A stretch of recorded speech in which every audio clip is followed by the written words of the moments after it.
Pagi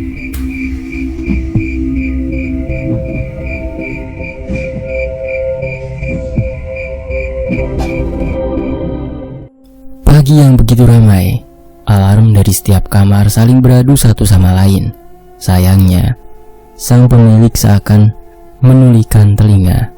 Alarm itu dibiarkan begitu saja. Leona yang sudah tidak tahan akhirnya bangkit dan mematikan alarm milik Reva.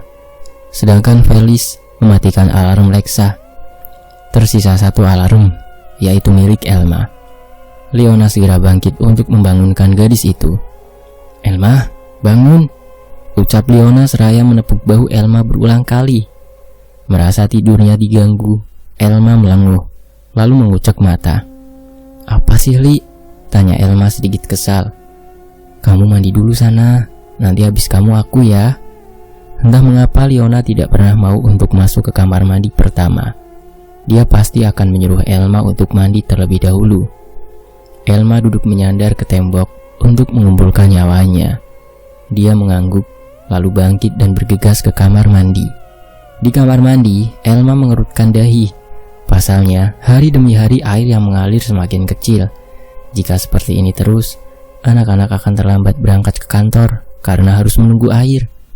Sementara itu, Leona tengah menunggu Elma sembari memainkan ponselnya di dalam kamar.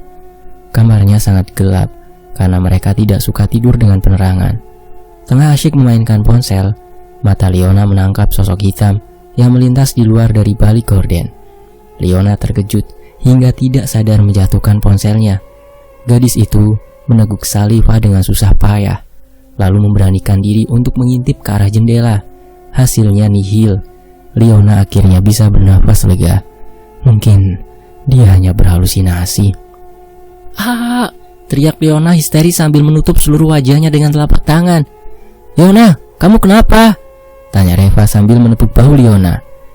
Leona membuka matanya perlahan dengan nafas yang masih memburu. Dia langsung memukul keras lengan Reva. "Reva, kamu kenapa ngagetin aku?" tanya Leona dengan nada lirih, ciri khasnya. "Sorry Li, habis aku penasaran ngelihat kamu kayak lagi nyari sesuatu." "Nyari apaan sih?" Enggak, aku cuma lihat aja masih gelap atau enggak.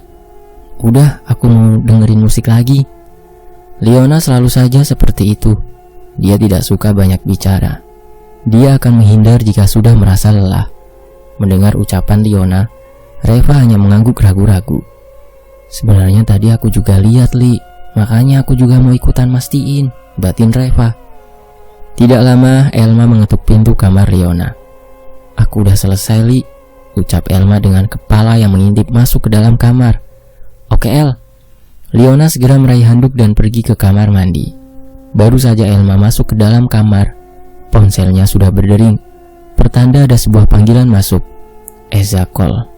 "Halo, assalamualaikum kak," seru Eza dari balik telepon. "Waalaikumsalam." "Buset, gak usah teriak kali woi. Gimana keadaan kamu kak?" "Gini-gini aja. Kamu sendiri?" jawab Elma sambil mengibaskan rambutnya. "Baik aku mah. Aku kan bentar lagi libur semester.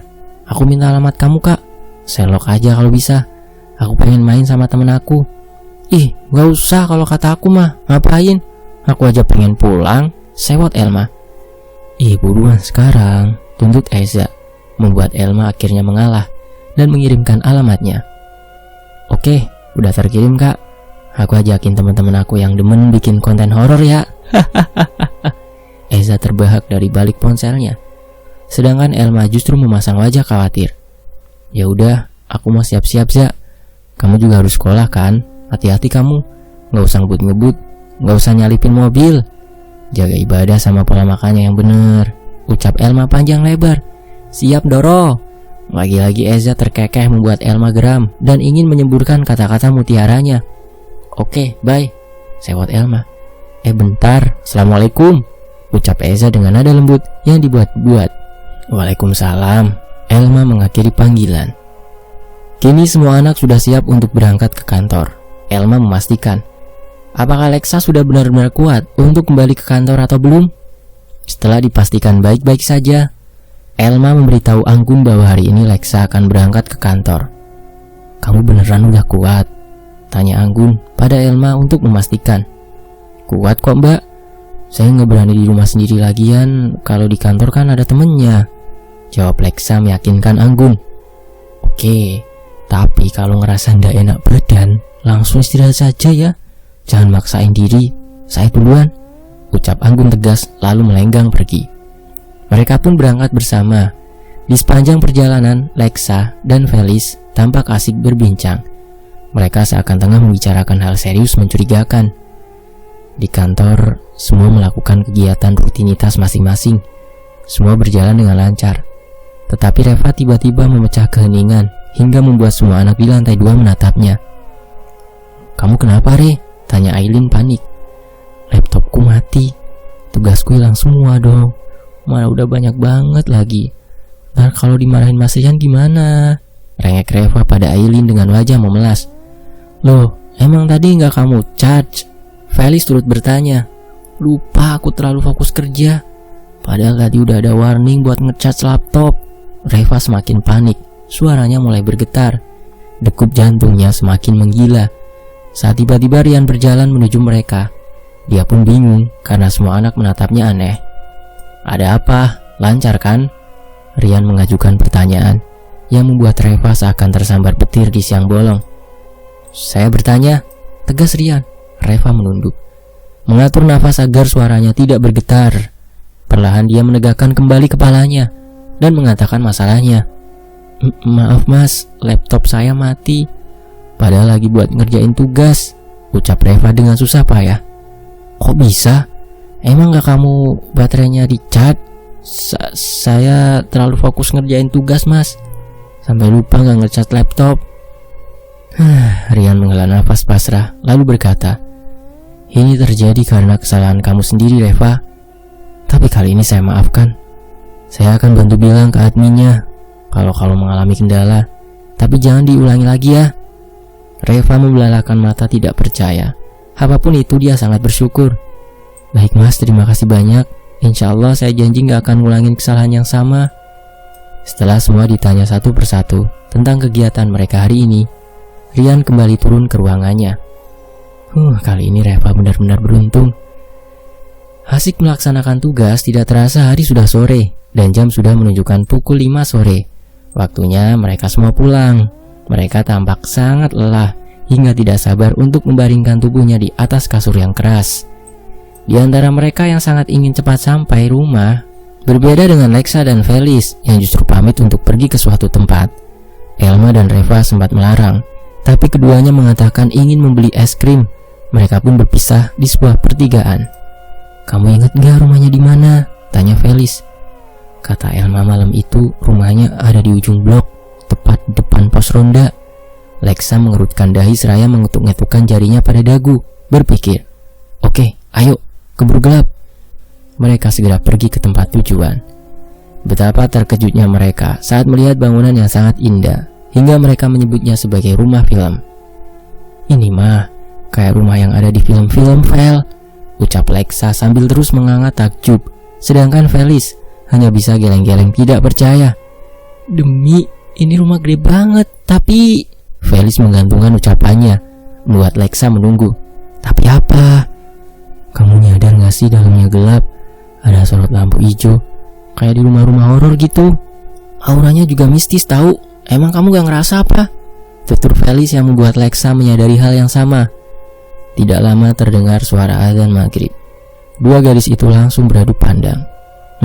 Ayo pulang, ajak Felis dengan sedikit nada penekanan. Lexa dan Felis menatap rumah itu untuk beberapa detik. Lalu keduanya sama-sama melihat bahwa kursi goyang yang berada persis di depan kayak bergerak sendiri. Hal itu membuat mereka berdua berteriak dan langsung berlari terbirit-birit. Felis dan Lexa membelah jalan yang penuh dengan keheningan. Tidak ada yang mereka pikirkan saat ini kecuali pulang. Sayangnya jarak dari rumah megah itu ke kontrakan terasa sangat jauh. Padahal sudah sejak tadi mereka berlari. Lexa yang baru saja sembuh dari sakit mulai terengah-engah. Felis menyadari itu. Felis pun berhenti berlari. Istirahat dulu, Le. ucap Felis dengan nafas yang tidak teratur.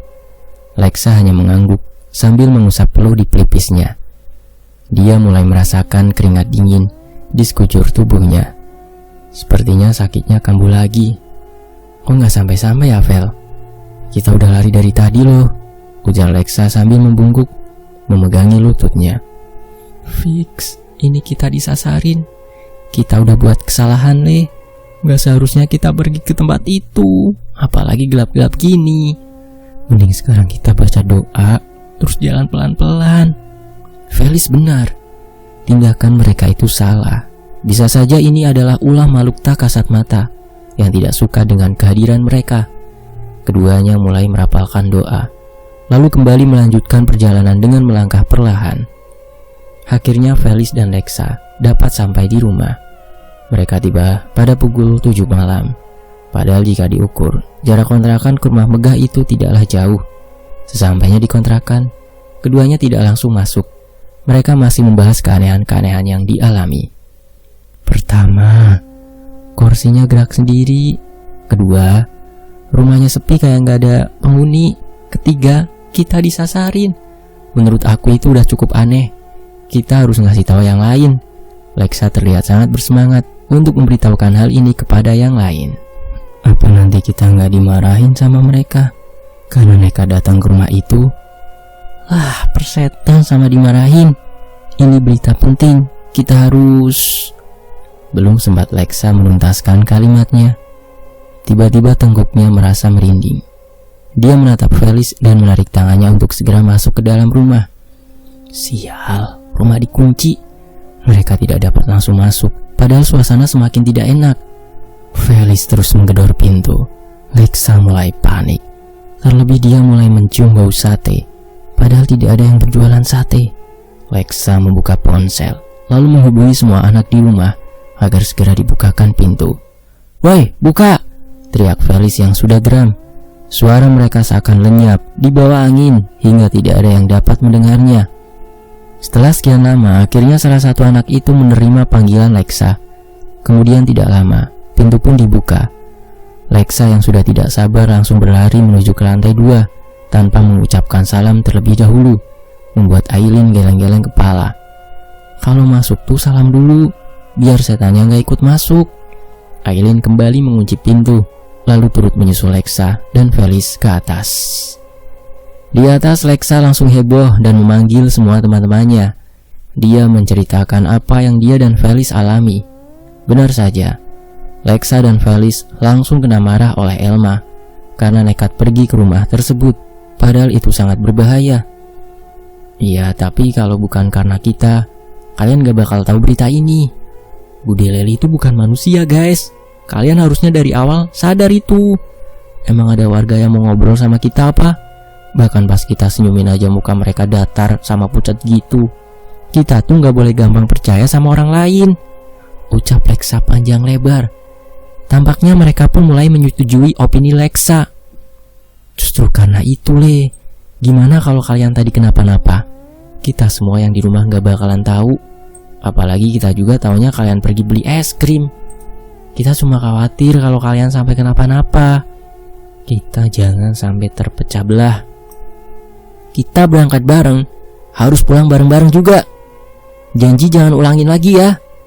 Buat informasi kalian, kita ngucapin makasih banyak. Seenggaknya kita tahu rumah Bude Leli gak jauh seremnya kayak rumah-rumah yang lain. Reva menasehati kedua temannya dengan sangat lembut dan tegas. Berbeda dengan Elma yang sudah tidak dapat berkata-kata. Gadis ini akan diam jika kemarahannya sudah di ujung ubun-ubun. Dia marah, sekaligus khawatir kepada dua temannya yang pergi tanpa berpikir tentang nyawa mereka. Jelas-jelas itu sangatlah berbahaya. Iya ya, kita ngaku salah. Kita janji gak bakal ngulangin lagi. Felis akhirnya bersuara setelah sedari tadi diam karena merasa bersalah. El, berarti yang kamu ajak ngomong itu... Aileen menggantung ucapannya. Kamu lihat kakinya? Leona akhirnya turut berbicara. Aku gak merhatiin kakinya, tapi yang aku lihat, kukunya hitam semua. Aku juga baru nyadar katanya Bude Leli baru pulang dari luar kota. Tapi kok bajunya kumuh, terus kukunya sampai kotor gitu. Mendengar penuturan Elma, seketika semua melototkan matanya. Mereka merinding bukan main. Kenapa bagian yang ini gak kamu ceritain kemarin, El? Untung 2 teman kita bisa pulang, ucap Reva dengan nada yang 1 oktav lebih tinggi. Aku baru kepikiran, Re. Soalnya kemarin ada banyak banget kan yang aku omongin ke kalian. Bagian yang ini aku baru ngeh, ucap Elma sambil terus berpikir. Tengah serius membahas tentang Bude Leli, tiba-tiba Anggun muncul dari lantai 1, membuat semua anak itu berteriak kaget. Sedangkan Anggun pun turut kaget karena mereka berteriak. Sorry, aku ngagetin kalian ya. Kalian lagi bahas apa sih? Serius banget kayaknya, tanya Anggun sambil melangkah mendekati mereka. Oh enggak mbak, cuma ngobrol biasa. Hehehe, dusta Lexa. Kalau ada apa-apa bilang ke aku ya. Siap mbak, jawab semua anak secara kompak. Gini, aku udah beres-beres. Aku izin gak masuk di kantor 2 hari. Mau pulang dulu ke rumah, soalnya ada acara keluarga. Kalian pada berani kan di rumah ini tanpa aku? Anggun menatap semua anak satu persatu. Mengapa momennya tidak pas sekali? Mereka baru saja mengalami hal-hal mengerikan. Sekarang Mbak Anggun akan pulang dan mereka harus menghadapi ini semua sendiri. Gitu ya Mbak, mau pulang sekarang? Ini udah gelap loh, kenapa nggak besok aja Mbak? Elma sedikit keberatan dengan kepergian Anggun malam ini. Iya, soalnya biar liburnya bener-bener 2 hari. Kalau pulang besok ya cuma capek di perjalanan. Aku dijemput saudara kok, jadi nggak pergi sendiri. Kalian nggak apa-apa toh aku tinggal? Nggak apa-apa Mbak, semoga caranya lancar ya, ucap Aileen dengan tersenyum tipis. Oke, kalau gitu aku bisa pulang dengan tenang. Kalau ada apa-apa, Elma atau Lexa bisa hubungin aku. Kalian udah punya nomorku kan? Iya ada Mbak. Oke, kalau gitu aku tak pergi dulu. Ini yang jemput udah datang. Minta tolong pintunya dikunci lagi ya. Anggun bangkit dari duduknya yang diikuti oleh semua anak. Mereka mengantar Anggun hingga ke depan rumah. Setelah Anggun pergi dan rumah terkunci, mereka kembali ke lantai 2. Sepertinya mereka akan tidur malam. Mereka tampak tidak tenang. Terlebih setelah membahas tentang Bude Leli. Suasana menjadi lebih sangat mencekam. Hari sudah menunjukkan pukul 11 malam, tapi belum ada yang ingin tidur. Mau sampai jam berapa kita? Tanya Liona. Aku gak berani tidur berdua sama Elma, jujur Aileen. Dia semakin mendekat pada teman-temannya. Mata mereka membelalak kala mendengar suara orang mengetuk pintu. Elma mengisyaratkan untuk diam. Semua yang sudah senam jantung pun membungkam mulut mereka masing-masing. Ini aku Anggun. Tiba-tiba terdengar suara dari arah luar. Semua saling menatap satu sama lain. Chat Mbak Anggun sekarang, perintah Reva. Buru-buru Elma mengirim pesan pada Anggun. Mbak Anggun pulang ke kontrakan. Bentar, masih belum dibalas nih. Beberapa menit kemudian muncul notifikasi dari Anggun. Enggak, aku masih di jalan. Kenapa emang? Ada yang enggak beres toh di rumah? Oh enggak Mbak, mastiin aja. Hati-hati di jalan ya Mbak. Guys, itu bukan Mbak Anggun, ucap Elma sambil menggelengkan kepalanya secara perlahan. Sontak, semua terkejut dan semakin panik. Udah, karena semua pintu sama jendela udah aman, sekarang kita ngumpul di kamar Lexa dulu, yang kamarnya lebih besar, biar kita lebih aman, ujar Elma yang dituruti semua anak. Mereka mulai berjalan ke kamar yang Elma maksud. Di kamar, semua memeluk lutut masing-masing. Mereka duduk berdekatan dan tidak berhenti membaca doa. Tidak lama pintu kembali diketuk. Halo, ini Anggun. Buka pintunya, seru seseorang di bawah sana. Semua mulai menitikkan air mata. Kini suara itu terdengar tepat di depan kaca di mana mereka berada. Oh, udah tahu ya. Tidak dapat menahan rasa takut. Mereka akhirnya berteriak. Namun yang Elma sadari, suara itu mirip dengan suara Bude Leli. monolog Elma. Elma memberanikan diri untuk mendekati jendela di hadapannya. Apa maksud Bude Leli ngedeketin kita? Kita gak pernah ngusik kalian, tapi kenapa kalian terus gangguin kita? Di sini kita cuma ngejalanin tugas sekolah. Kita gak bermaksud jahat. Jadi tolong berhenti gangguin kita, ucap Elma dengan sedikit berteriak. Gadis itu sudah mulai muak dengan semua yang terjadi di sekitarnya. Dia sudah mencoba untuk menahan diri, tapi yang terjadi belakangan ini membuatnya mulai berpikir untuk berontak. Tidak ada jawaban atas semua perkataan Elma tadi. Mendadak suasana hening, seakan tidak ada kehidupan. Elma, aku takut, adu Aileen dengan tubuh yang bergetar. Dia juga melihat teman-temannya yang sudah terlihat pucat. Aku gak boleh takut. Kalau aku takut, siapa yang bakal mereka andelin sekarang? Batin Elma dengan penuh keyakinan. Jujur saja dia pun merasa takut, namun dia terpaksa harus membohongi diri dan bersikap paling pemberani. Tengah sibuk dengan pikiran masing-masing, suara Bude Leli muncul lagi. Kali ini bukan berbicara, melainkan tertawa, lalu menangis setelahnya. Suara itu berhasil membuat semua anak merinding, tidak terkecuali Elma. Tenang teman-teman, semakin kita takut, semakin sering mereka bakal gangguin kita, oke? Elma berusaha sekuat tenaga untuk meyakinkan teman-temannya.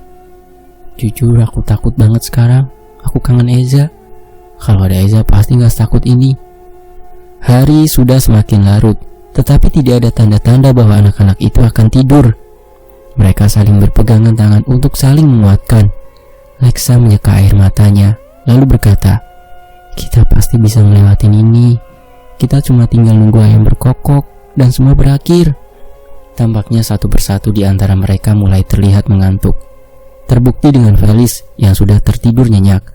Kemudian disusul oleh Liona, Aileen, dan Lexa. Kini tersisa Reva dan Elma. Keduanya saling menatap. Kamu gak ngantuk, El? Aku ngantuk, tapi mau tidur gak tenang, Re. Kalau kamu mau tidur, tidur aja, ucap Elma dengan nada berbisik. Enggak, aku bakalan nemenin kamu, El. Aku tahu kamu cewek yang pemberani, tapi kamu gak boleh sendiri. Elma menghela nafas. Entah dia harus senang atau tidak, teman-temannya menganggap dia sebagai gadis yang pemberani. Padahal di rumah, dia sering menangis saat bola matanya tidak sengaja menangkap sosok yang membuatnya terkejut. Lelah semalaman berjaga, akhirnya pukul 4 pagi, Reva dan Elma tertidur. Pagi hari semua bangun kesiangan. Untung saja hari ini adalah hari Minggu, jadi mereka semua aman tanpa terbayang teguran dari Rian. Pagi hari terasa sangat berbeda. Suasana yang semula mencekam kini menjadi biasa saja. Liona yang telah bangun lebih dulu membuka semua gorden agar cahaya dapat menembus ke dalam rumah mistis itu, sehingga seluruh ruangan dapat terlihat dengan jelas. Di sisi lain, sial, Rio ngoroknya kencang banget, gila, aku jadi begadang semalaman. Fabian menatap malah satu persatu teman-temannya yang masih tertidur pulas. Saat akan beranjak ke kamar mandi, ponselnya berdering, tanda ada seseorang yang mengirimnya pesan. Elma, Bian, malam ini anak cowok bisa ke kontrakan cewek nggak? Mbak Anggun libur 2 hari dan semalam kita dapat teror. Fabian terbelalak tidak percaya mengapa sekarang makhluk-makhluk itu berani mengganggu mereka. Dia yang sebelumnya tidak percaya dengan hal-hal mistis mulai menyadari bahwa mereka ada. Dia sendiri sudah merasakan gangguan tersebut. Kala itu Fabian tengah mandi malam hari. Tiba-tiba air keran mati, disusul dengan listrik yang padam. Awalnya Fabian merasa biasa aja, tetapi lama-lama dia merinding. Dia merasa seakan ada seseorang yang tengah berdiri di sampingnya. Namun Fabian enggan menanggapi itu. Setidaknya dia tahu bahwa makhluk seperti itu benar adanya. Fabian menggelengkan kepala untuk menyadarkan diri. Oke, ntar malam aku ngajak yang lain ke situ. Tapi kalian aman kan? Aman, cuma yang lain kelihatan shock aja. Sampai sekarang mereka gak mau keluar kamar. Aku takut kejadian ini bisa mengganggu mental mereka. Kamu tenang aja, malam ini kita bakal hibur mereka. Oke, makasih Bian. Fabian terlihat cemas, situasinya semakin memburuk. Apa mereka benar-benar akan bertahan? Sejauh mana? Tapi kenapa Elma ngechat aku bukannya? Fabian menggantungkan ucapannya, lalu menatap seseorang di pojok sana. Dia pun melanjutkan langkahnya yang sempat terhenti untuk pergi ke kamar mandi. Baru sampai di depan kamar mandi, Fabian mengerutkan dahi dan menutup hidungnya. Kok bau anyir? Apaan lagi sih? Mengasuhkan terhadap semua yang terjadi, Fabian tetap memasuki kamar mandi dan mulai mencuci mukanya. Brak! Sebuah benda terdengar jatuh, tetapi Fabian tidak dapat melihatnya karena saat ini wajahnya dipenuhi oleh busa sabun. Firasatnya mengatakan jika makhluk-makhluk itu ingin menunjukkan eksistensinya. Lagi-lagi Fabian acuh. Tuk tuk tuk tuk. Terdengar suara seakan seorang tengah menggedor pintu kamar mandi. "Pian, masih lama nggak?" tanya Ferdi dari luar. "Sial, gue udah panik," monolog Fabian. "Bentar, aku baru masuk," jawab Fabian sedikit kesal. Kini semua anak cowok tengah berkumpul untuk sarapan bersama. Di sela-sela itu, Fabian menceritakan tentang kejadian menyeramkan yang dialami oleh anak-anak perempuan. Mereka tampak terkejut sekaligus iba. "Aku lebih takut sama kesehatan mental mereka," ucap Kenzo sambil memasukkan sesendok nasi ke dalam mulutnya. Semua pun mengangguk setuju pada Kenzo. "Jadi malam ini kita ke sana?" tanya Reiki pada Fabian.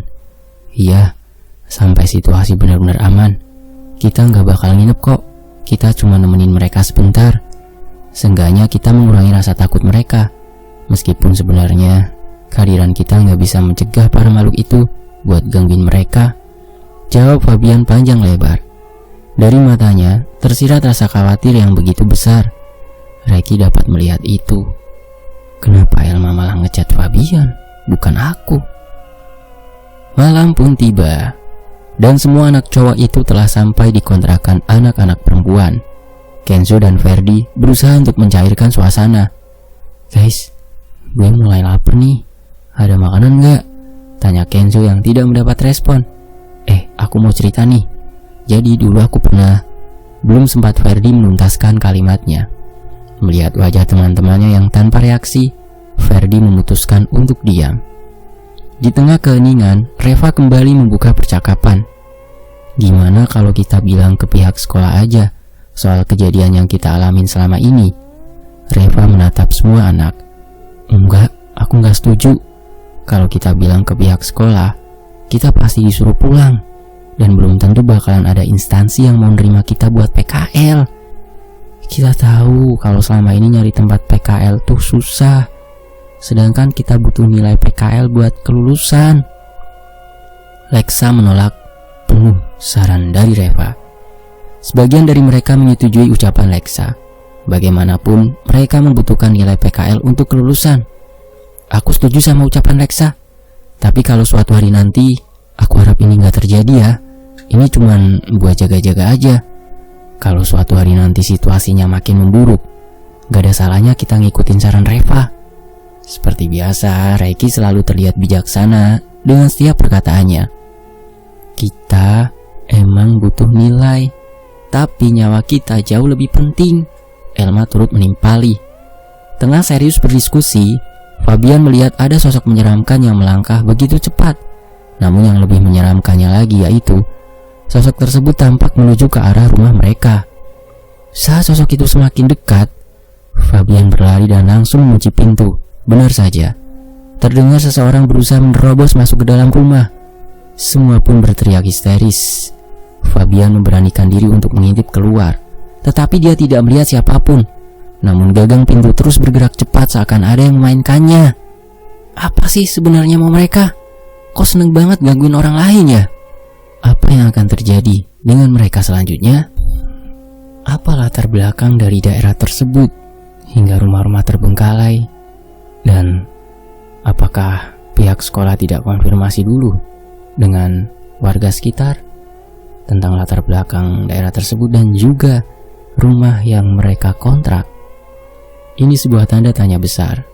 Dan Anggun, apakah Anggun juga tahu soal ini? Nantikan bagian berikutnya hanya di Fakta Sejarah. Terima kasih semuanya. terima kasih teman-teman yang sudah menyimak kisah ini di sini. Jangan lupa teman-teman mampir juga ke akun Wattpadnya j_astrophilia. Untuk linknya nanti ada di deskripsi ya. Follow juga ya, biar beliau nulisnya semangat. Saya pamit, wassalamualaikum, sampai jumpa di bagian berikutnya.